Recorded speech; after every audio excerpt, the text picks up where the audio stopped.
सही 10 कदम आगे चली ना बीच वाले रूम में, इतने में तो गिर गई।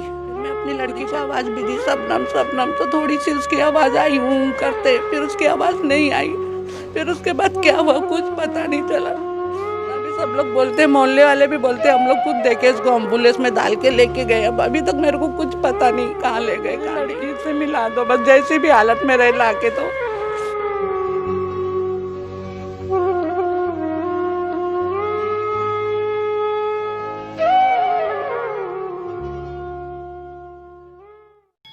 ताजा तरीन खबरों से बने रहने के लिए हमारे चैनल सच की आवाज टीवी न्यूज को सब्सक्राइब करें, लाइक करें और शेयर करना ना भूलें।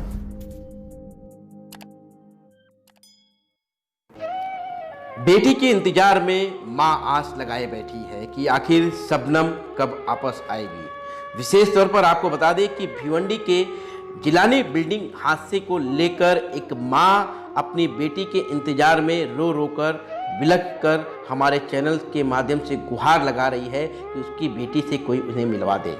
हम आपको बता दें कि भिवंडी के जिलानी बिल्डिंग हादसे में लगभग मरने वालों की संख्या अभी तक की फिलहाल 36 बताई गई है।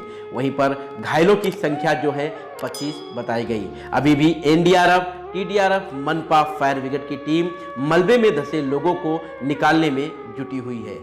वहीं पर आपको बता दें कि ये जो हम आपको दृश्य दर्शा रहे हैं कि एक महिला की आंखों के सामने समाप्त हो गया उनका पूरा परिवार। हादसाग्रस्त रहा 2020। आपको बता दें कि दुर्घटनाग्रस्त जिलानी बिल्डिंग जुलेखा मोहम्मद अली, जिनकी उम्र 52 साल बताई गई, पिछले 15 वर्षों से तीसरे मंजिल पर बड़ी बेटी शबनम अली के साथ रहती थी। जुलेखा ने बताया कि वह सुबह बाथरूम जाने के लिए जागी, इसी दौरान इमारत ढहने लगी और मलबे के ऊपरी हिस्से में वह फंस गई। लोगों के मदद से उन्हें बचाया तो गया, लेकिन उनकी बेटी शबनम अली, जानकारी के अनुसार वहां के कुछ लोगों का मानना यह है कि शबनम शेख को निकाला तो गया, लेकिन शबनम शेख का अभी तक की फिलहाल कोई पता नहीं चल रहा है, जिसकी आस लगाए बैठी है उसकी मां। वहीं पर आपको बता दें कि सन 2020 इनके लिए काफ़ी हादसाग्रस्त रहा, जहां पर उनकी 3 बेटियां थी। कुछ दिन पहले ही उनकी एक लड़की की अस्पताल में गर्भावस्था के दौरान मृत्यु हो गई थी, जबकि किडनी बीमारी के कारण इनके पति का भी निधन हो गया था।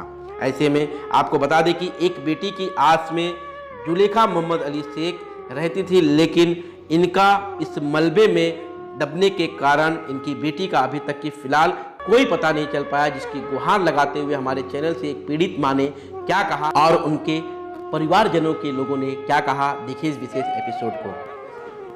मेरे साथ में है ना, हम लोग माँ बेटी दोनों हॉल वाले रूम में सोए थे। तो 3:20 को मेरी आँख खुली, घड़ी में टाइम देखी तो 3:20 हो रहा था। तो मैं सोची थोड़ा टॉयलेट जाके आऊँ।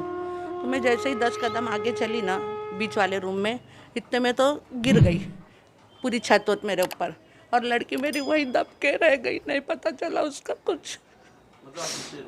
हाँ, दूसरे रूम में। मैं सोची बाथरूम जाऊँ, तीसरे रूम में बाथरूम है। बेडरूम तक पहुँची ना, इतने में तो छत गिर गई मेरे ऊपर। तो मैं इतना धंस गई और ऐसे गिर गई। फिर मैं अपनी लड़की को आवाज़ भी दी, शबनम शबनम, तो थोड़ी सी उसकी आवाज़ आई हूँ करते, फिर उसकी आवाज़ नहीं आई। फिर उसके बाद क्या हुआ कुछ पता नहीं चला। फिर थोड़े लड़के लोग की बाहर से आवाज़ सुनाई दी, तो ज़ोर ज़ोर में मैं चिल्लाई कि मेरे को बचाओ, मैं यहाँ दबी हूँ। तो समझो मोहल्ले के सब लड़के लोग आके मेरे को खींच खाच के कैसे भी निकाले।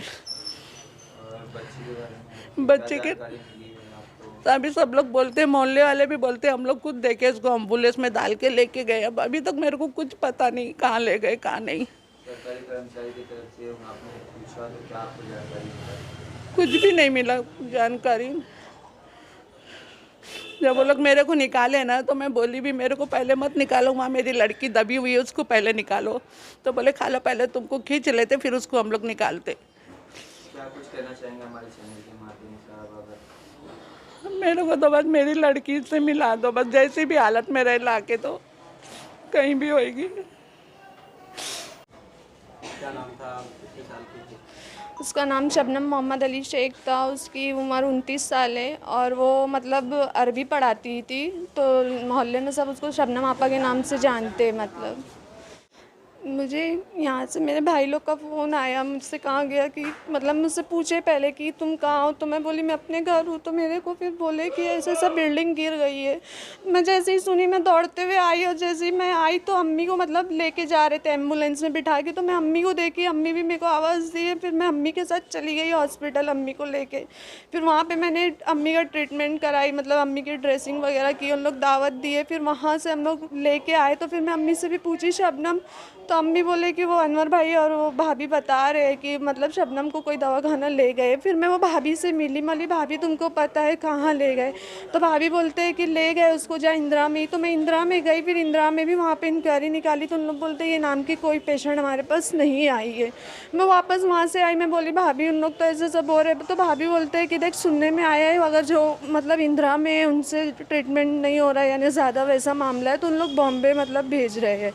तो भाभी मुझसे बोल भी रहे थे, बोले उसको साइन हॉस्पिटल ले गए। तो मैं बोली पक्का भाभी मेरी बहन ही थी। बोले मैं कैसे तेरे को समझाऊँ, हम लोग अपनी आँख से देखे उसको गाड़ी में बैठते हुए। फिर वहाँ के मोहल्ले के 2-3 लोग भी बोल रहे हैं कि मतलब उन लोग बोल रहे थे कि हम लोग भी देखे, फ़ोटो भी मैंने दिखाई तो बोले हाँ यही थी। और वो बोल भी रही थी कि मैं शबनम हूँ और मेरे घर वालों को बुलाओ करके। और उन लोग बोल रहे थे कि उसको सर पे मार लगी है, लेकिन कोई हॉस्पिटल से उसको कुछ पता नहीं है, अभी तक कुछ नहीं मालूम पड़ा है। हाँ इंदिरा गांधी में गए, सिराज हॉस्पिटल में भी गए, प्राइवेट 4-5 हॉस्पिटल में हम लोग इंक्वायरी निकाले, कुछ फ़ोन पे भी निकाले, भाई लोग ने भी यहाँ से वो किया। और ये भी कल रात में मतलब रात में जाके इन्होंने भी मालूम किया कलवा हॉस्पिटल में और सिविल हॉस्पिटल में, लेकिन वहाँ पे भी कुछ ऐसा है नहीं। मतलब मेरी बहन का कोई पता नहीं चला है अभी। उनके घर वालों का सुबह मुझे फ़ोन आया 8:30 बजे। वो लोग ने अपनी तरफ से पूरी कोशिश कर ली थी। उसके बाद उन्होंने मुझे फ़ोन किया कि ऐसा ऐसा हमारी बिल्डिंग गिर गई है जिसमें हमारी माँ तो निकल के आ गई बाहर, उनकी जो बहन है वो अभी तक लापता है। और स्थानीय लोगों के कहने के हिसाब से उनका कहना था कि उन्होंने उसको एम्बुलेंस में डालते हुए देखा है। उसके बाद में मैंने IGM हॉस्पिटल में मॉर्निंग से लेकर इवनिंग तक कंटिन्यू में उनसे टच में था कि वो लड़की का कोई जिक्र वहाँ पे होता है क्या, उसकी एंट्री हो रही है क्या, कोई वहाँ पे आया क्या। तो उनके तरफ से तो कोई जानकारी मिली, पर ये मिली कि वो लड़की वहाँ पे अवेलेबल आई ही नहीं। मतलब वहाँ पे ना तो मृत्यु हालत में पाई गई ना तो ज़ख्मी हालत में पाई गई, उनका कोई एंट्री नहीं था वहाँ पे। उसके बाद में उनके तरफ से पता चला कि आप आजू बाजू में एक सिराज हॉस्पिटल है, आप वहाँ पर इंक्वायरी कीजिए। कामा हॉस्पिटल है वहाँ पर कामा हॉस्पिटल नहीं, ये कलवा हॉस्पिटल है वहाँ पे इंक्वायरी कीजिए, या तो थाना में सिविल हॉस्पिटल है वहाँ पे इंक्वायरी कीजिए। तो कल पूरे दिन में मैं उन तमाम जगहों पे कांटेक्ट किया। कलवा हॉस्पिटल और सिविल हॉस्पिटल में बाकायदा मैं खुद रात में पर्सनली जाके विज़िट करके वहाँ के लोगों से मिल के वहाँ पे चेक किया, कहीं पे भी उनकी कोई एंट्री नहीं है। अब सवाल ये उठ रहा था कि वो लड़की गई तो गई कहाँ, चाहे वो जिस कंडीशन में भी हो, पर घर वालों को एटलीस्ट वो मिल तो जाए, इसकी हमारी कोशिश थी। हमने कल पूरा दिन कोशिश की और आज सुबह से भी हम उस कोशिश में लगे हुए। IGM से भी कंटिन्यू कांटेक्ट में है। आसपास के तमाम जो उस लोकेशन के आसपास के जितने भी प्राइवेट हॉस्पिटल हैं, हम उन प्राइवेट हॉस्पिटलों में भी कोशिश किए मालूम करने की, लेकिन किसी के पास में भी ये मालूमात नहीं है कि वो लड़की यहाँ पर आई थी या नहीं आई थी। ताजा तरीन खबरों से बने रहने के लिए हमारे चैनल सच की आवाज़ TV न्यूज़ को सब्सक्राइब करें, लाइक करें और शेयर करना ना भूलें।